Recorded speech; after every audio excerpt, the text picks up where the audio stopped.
오늘 저희들이 주시는 하나님의 말씀은 마태복음 24장 36절에서 44절까지입니다. 그러나 그 날과 그때는 아무도 모르나니 하늘의 천사들도 아들도 모르고 오직 아버지만 아시느니라. 노아의 때와 같이 인자의 임함도 그러하리라.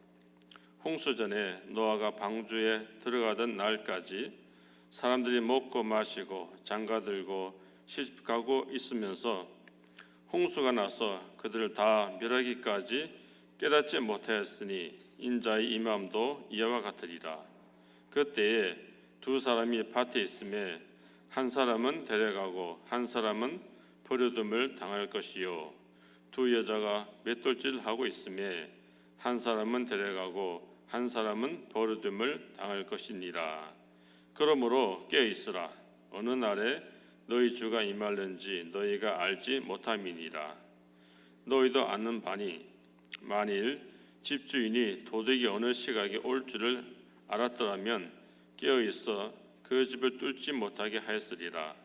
이러므로 너희도 준비하고 있으라. 생각하지 않은 때에 인자가 오리라. 이는 우리에게 주시는 하나님의 말씀입니다. 기도하겠습니다.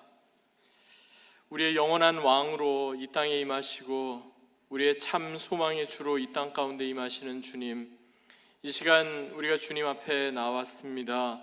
주의 말씀 앞에 함께 모였습니다. 우리 한 사람 한 사람에게 말씀으로 찾아와 주시고 들려주시옵소서. 주님, 그 말씀이 다시 한번 우리 잠자던 영혼을 깨우는 귀한 진리의 말씀 되게 하여 주옵소서. 내 입술의 모든 말과 내 마음의 묵상이 오직 주님께 연락되기 원하오며 살아계신 주 예수 그리스도의 이름으로 간절히 기도하옵나이다. 아멘.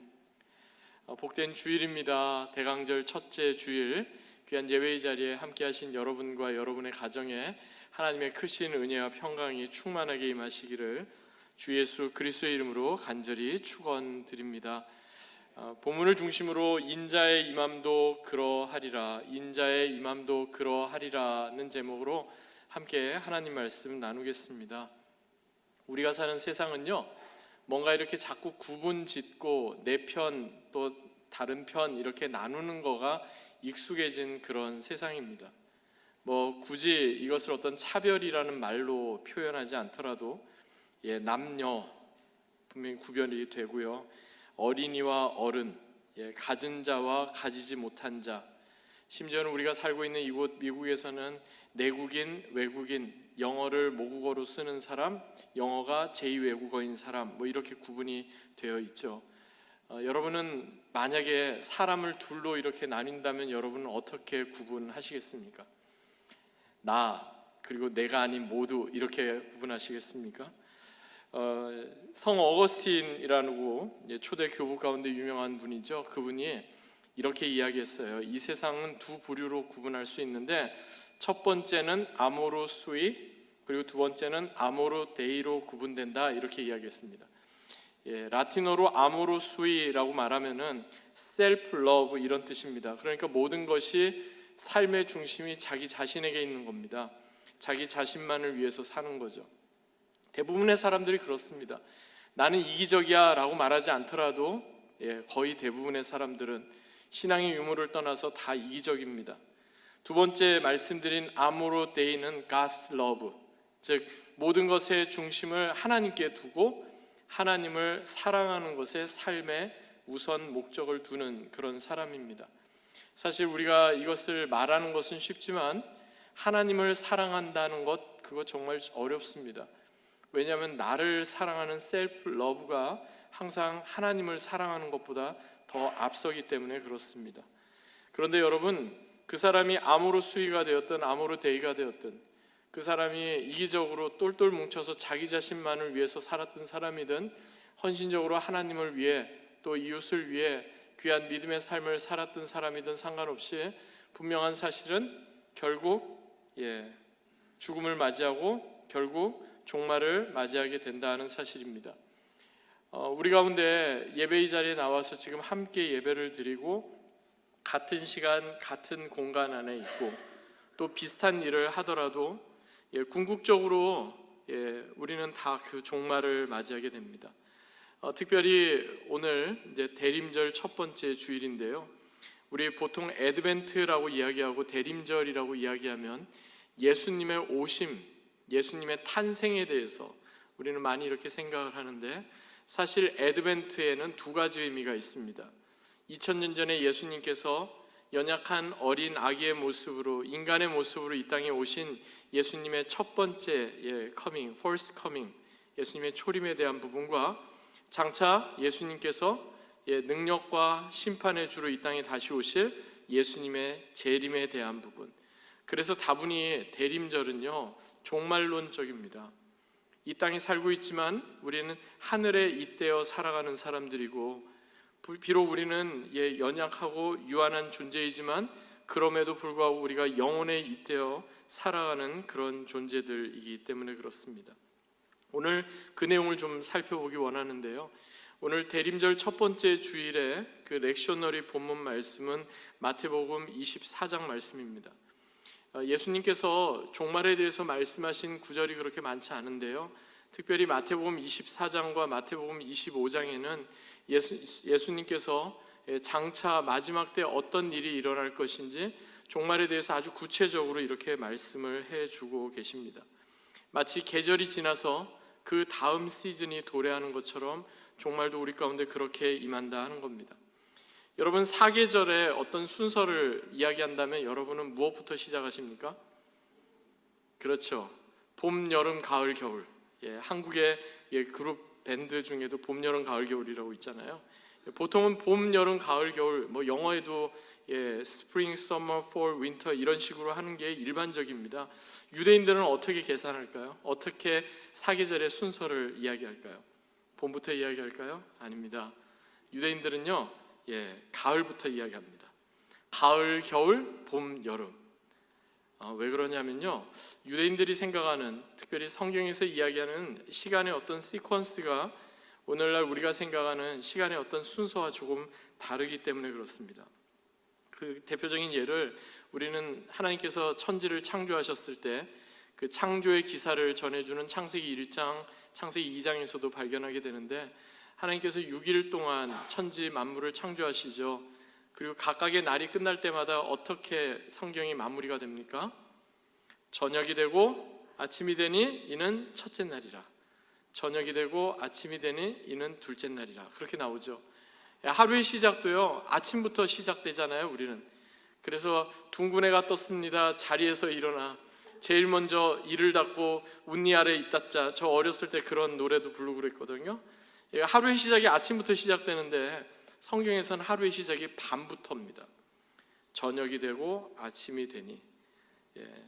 그렇다면 가을, 겨울, 봄, 여름 순으로 사계절의 순서가 매겨진다고 했는데, 그렇다면 가장 마지막 계절이 뭔 거예요? 여름이죠, 여름. 근데 여러분, 여름이라는 말과 종말이라는 말이 히브리어 어근이 똑같습니다. 히브리어에서 여름을 카이츠라고 하고요, 종말을 캣츠라고 합니다. 비슷하게 들리죠? 같은 말이에요. 갑자기 예수님께서 종말에 대해서 이야기하시면서 마태복음 24장 오늘 본문 앞에 보면은 무화과 나무의 비유를 배우라 32절에서 그렇게 말씀하셨는데, 갑자기 예수님 엉뚱하게 무화과 나무의 비유를 배우라 말씀하신 게 아니에요. 우리는 그 배경을 모르니까 예수님께서 무화과 나무의 비유를 배우라고 말씀하셨는데 무슨 비유인가 생각하겠지만, 이것은 마지막 종말을 뜻하는 그런 의미로 예수님 말씀하신 겁니다. 지금 가을이 지나고 겨울이 되면 대부분의 나뭇가지에 붙어있던 그 나뭇잎들이 다 떨어지고 앙상한 가지만 남게 되죠. 그러다가 봄이 되면 어떻습니까? 죽은 것만 같았던 그 나뭇가지에 다시금 싹이 나고 잎이 돋고 꽃이 피고 열매를 맺습니다. 무화과 나무도 예외는 아닙니다.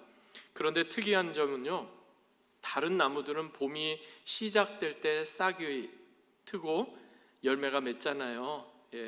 싹이 트고 잎이 나오고 그러잖아요. 그런데 무화과 나무는요, 봄이 거의 끝날 때 싹이 나요. 그리고 나서 종말이라는 뜻의 여름 내내 계속해서 열매가 맺힙니다. 그러니까 무화과 나무에 열매가 맺혀 있는 것을 보면서 사람들은 무엇을 생각하는 거예요?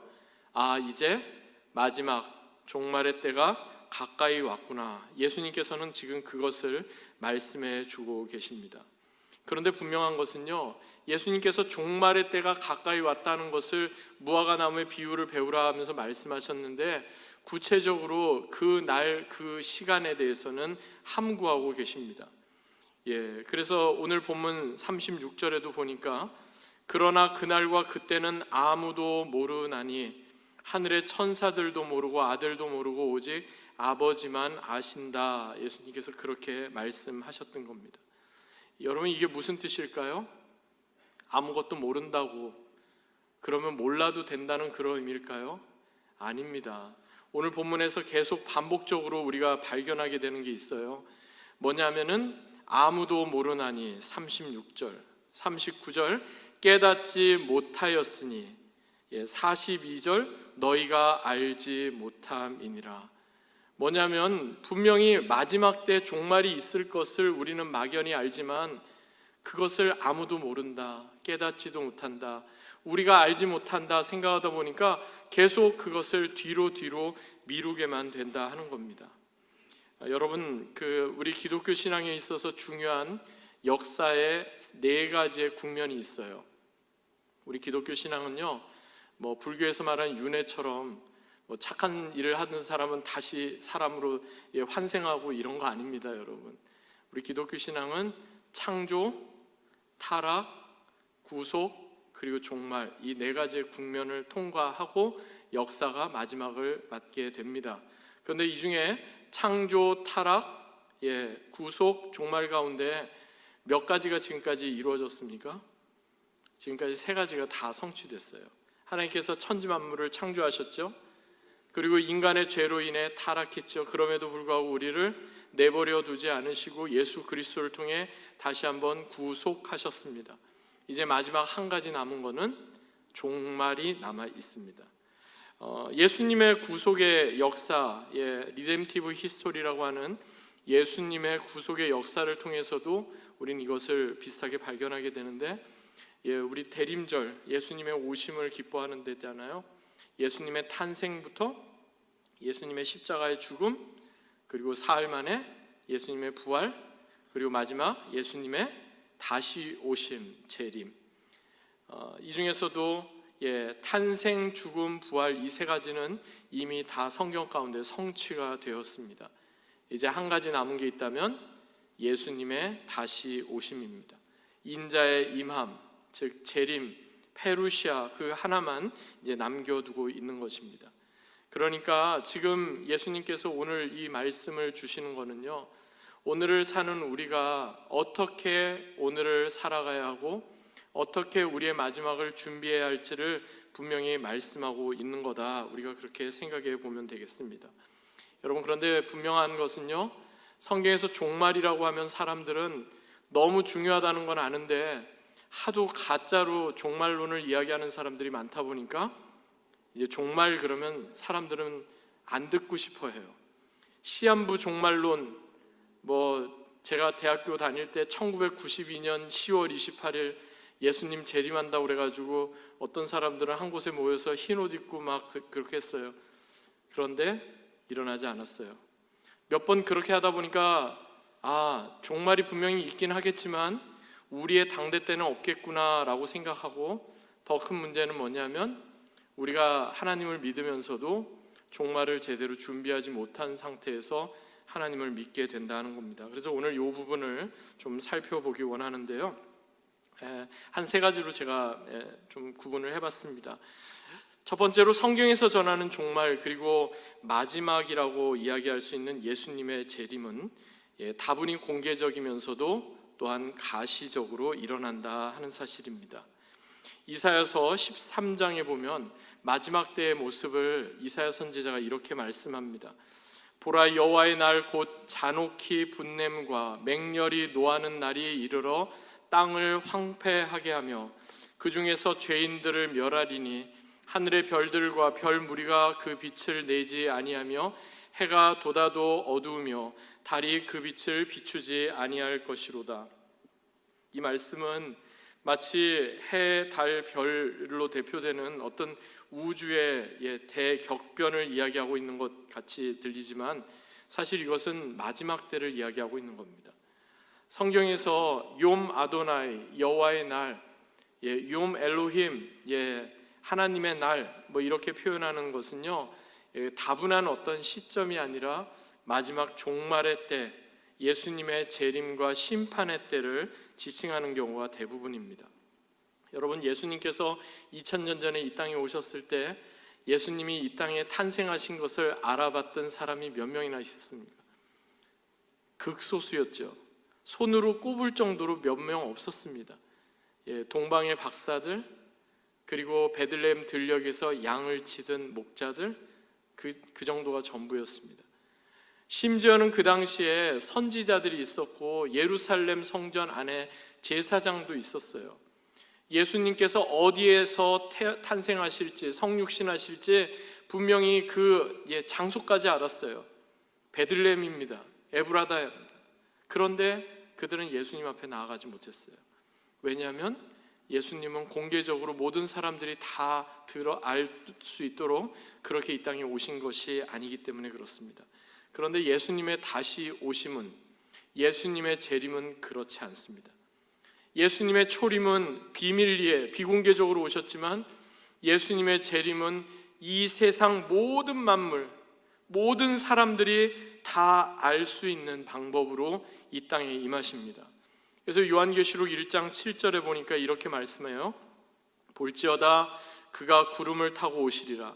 각 사람의 눈이 그를 보겠고 그를 찌른 자들도 볼 것이요 땅에 있는 모든 족속이 그로 말미암아 애곡하리니 그러하리라. 그를 찌른 자도 볼 거래요. 즉 예수님을 거부하는 사람, 예수 안 믿는 사람도 예수님께서 다시 재림하시는구나 하는 것을 분명히 알게 된다는 겁니다.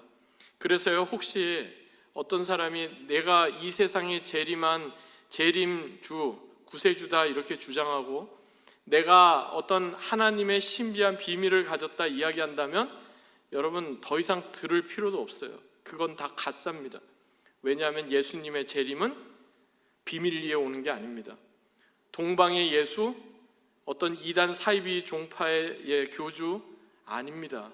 예수님의 재림은 공개적으로, 심지어는 예수님을 믿지 않는 사람조차도 예수님이 이 땅에 다시 재림하시는구나 하는 것을 분명히 알게 될 것이기 때문입니다.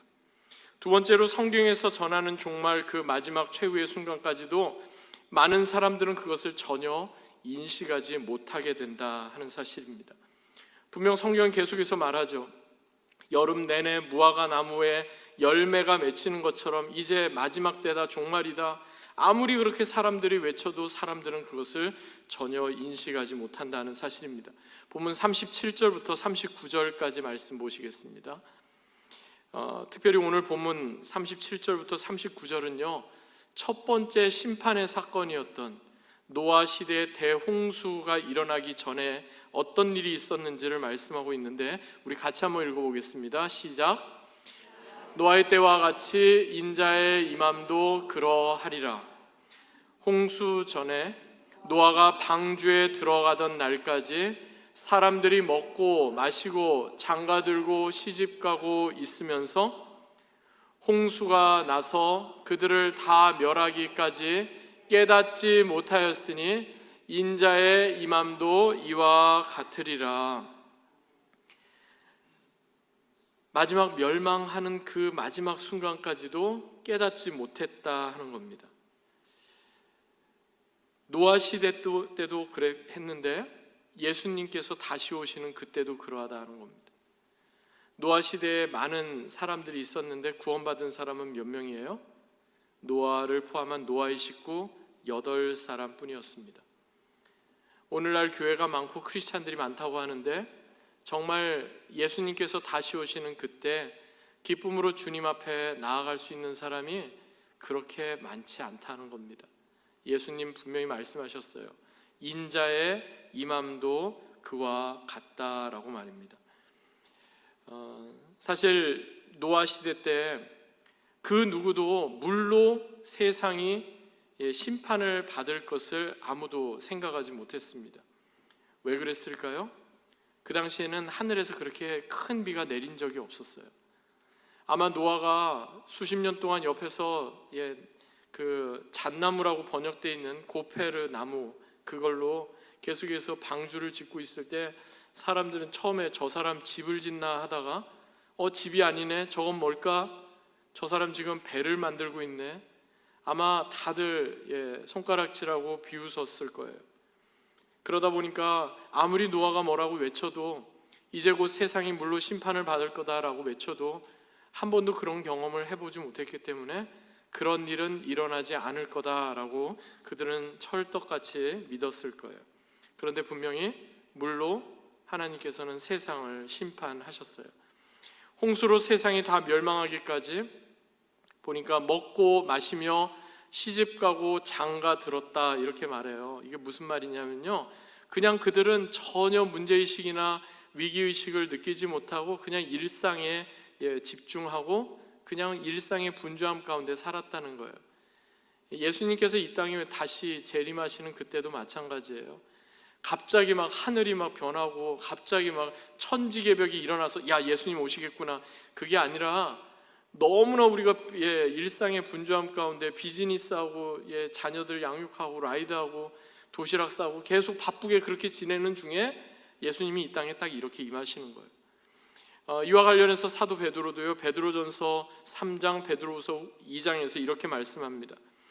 그들은 전에 노아의 날 방주 예비할 동안 하나님이 오래 참고 기다리실 때에 순종하지 아니하던 자들이라. 방주에서 물로 말미암아 구원을 얻은 자가 몇 명뿐이니 겨우 8명이라. 베드로후서 2장에 또 이렇게 말씀합니다. 옛 세상을 용서치 아니하시고 오직 의를 전파하는 노아와 그 7 식구를 보존하시고 경건치 아니하는 자들의 세상에 홍수를 내리셨으며. 오늘날도 마찬가지입니다. 예수님의 재림을 이야기하고 성경에서 말씀해도 그것을 사람들은 전혀 깨닫지 못합니다. 인식하지 못합니다. 언젠가는 우리가 주님 앞에 서겠지, 그러나 그것은 언젠가 막연한 미래로 계속 뒤로 미뤄두는 것입니다. 분명 성경 가운데 예수님께서 그 심판에 대해서, 재림에 대해서 공개적으로 말씀하셨지만 사람들은 자신의 일의 분주함과 일상의 분주함으로 인해서 거기에 집중을 하지 못하게 되는 겁니다. 그래서요, 세 번째로 성경에서 말씀하는 종말, 그리고 종말의 마지막인 예수님의 재림은요, 분명한 실체로 우리 가운데 임하게 된다는 사실 우리는 기억해야 하겠습니다. 오늘 본문 40절 41절 보실까요? 오늘 본문 이렇게 말씀합니다. 그때 두 사람이 밭에 있음에 한 사람은 데려가고 한 사람은 버려둠을 당할 것이요, 두 여자가 맷돌질을 하고 있음에 한 사람은 데려가고 한 사람은 버려둠을 당할 것이라. 사실 오랫동안 이 말씀은요, 많은 사람들이 좀 왜곡하고 잘못 오해했던 말씀이에요. 여러분, 이 가운데 누가 구원받은 사람일까요? 데려감을 받은 사람이 구원받은 사람이라고 생각하죠. 버려둠을 받는 사람은 이거는 구원받지 못한 사람, 이렇게 생각하죠. 근데 사실 이 말씀 가운데 예수님께서 강조하신 것은 저 사람은 데려가고 저 사람은 여기 버려둔다, 이런 의미가 아니라 분명히 그때는 구원받는 사람과 구원받지 못하는 사람이 확연하게 구분된다, 그것을 예수님 말씀하신 거예요. 그 신약 학자 가운데 복음주의권에서 아주 영향이 있는 영국의 톰 라이트라는 분이 있는데, 이분은 우리가 생각하는 것을 거꾸로 이렇게 해석을 했습니다. 제가 한번 인용해 보겠습니다. 한 사람은 데려가고 한 사람은 남을 것이다 라는 이 말은 일종의 초자연적인 구원 행위로서 하나님께서 한 사람은 데려가시고 다른 한 사람은 남아서 멸망을 당하게 하실 것이다 라는 뜻이 아닙니다. 오히려 그 반대입니다. 침략 세력이 도시와 마을을 휩쓸고 지날 때 덜어는 죽음으로 데려감을 당하고 덜어는 건드려지지 않고 내버려둠을 당하게 된다는 그런 의미입니다.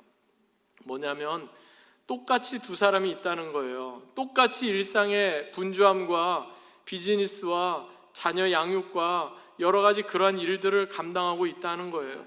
그런데 서두에서 제가 말씀드린 것처럼 남자와 여자가 구분되고 어린이와 어른이 구분되는 것처럼 선과 악이 분리되고 참과 거짓이 나뉘고 양과 염소가 구분되고 알곡과 쭉정이가 확연히 갈리는 것처럼 분명히 구분되는 그때가 찾아오게 된다는 그런 의미입니다.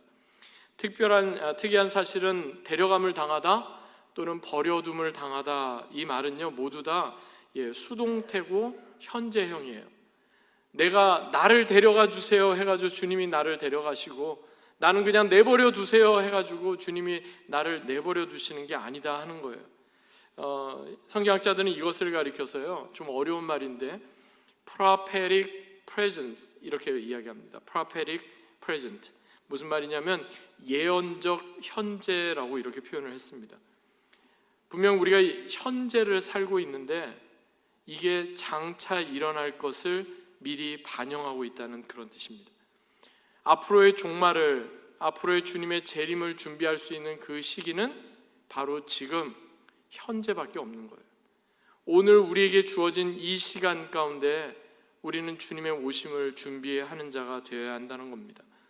내가 이제 바쁜 일 좀 지나고 나서, 내가 이제 비즈니스 좀 마무리하고 리타이어하고 나서, 내가 이제 자녀들 이제 좀 어느 정도 공부시키고 나서, 시집 장가 보내고 나서 그 다음에 시간 남으면이 아니라 prophetic present, 현재 종말을 준비하는 자가 되어야 한다는 사실입니다. 왜냐하면 그때와 그 시간은 주님께서도 말씀해 주지 않으셨기 때문에 그렇습니다. 우리에게 주어진 시간은 앞으로 몇 년, 몇십 년이 아니라 지금 현재 우리에게 주어진 시간이 가장 귀한 시간이기 때문에 그렇습니다. 말씀을 맺겠습니다. 그렇다면 여러분, 우리는 주님의 다시 오심을 어떻게 준비하며 기다리면 좋겠습니까? 주님의 오심을 우리가 기대하고 기다렸던 그 성경의 신앙의 인물들처럼 우리도 그렇게 주님의 다시 오심을 기다리고 기대하면 좋겠습니다. 기다리는 사람, 정말 중요한 손님을 맞이하려고 기다리는 사람은 손님이 언제 오든지 상관없이 계속해서 그 자리를 떠나지 않습니다. 예배의 자리에, 기도의 자리에, 말씀의 자리에 주님 다시 오시는 그때를 계속해서 기다리는 것입니다. 혹여라도 그 길이 엇갈릴까 봐 그러지 않고 계속해서 그 자리에 머물게 되는 것입니다. 기다림의 대상은 우리에게 기쁨을 가져줍니다. 행복을 가져다 줍니다. 땡스기빙이나 이런 명절 때 가족들이 다 같이 만나면 여러분, 그것 정말 말로 다 할 수 없는 그런 기쁨 아니겠습니까? 그러한 기쁨, 그러한 은혜가 우리 가운데 있으면 좋겠습니다. 사도 바울이 야고보서 5장에서 이렇게 말씀했어요. 그러므로 형제들아, 주의 강림하시기까지 길이 참으라. 너희도 길이 참고 마음을 굳게 하라. 주의 강림이 가까우니라. 아멘.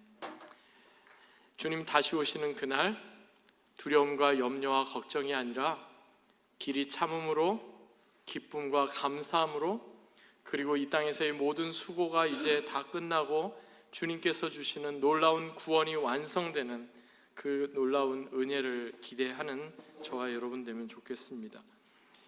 그리하여 공개적이면서도 가시적으로 전혀 인식하지 못하는 때에, 그러나 분명한 실체로 우리 가운데 도래하실 그 주님의 재림, 다시 오심을 믿음으로 준비하며 날마다 영적으로 깨어있는 저와 여러분, 우리 내슈빌 한인장로교회 다 되기를 주 예수 그리스도의 이름으로 간절히 축원합니다.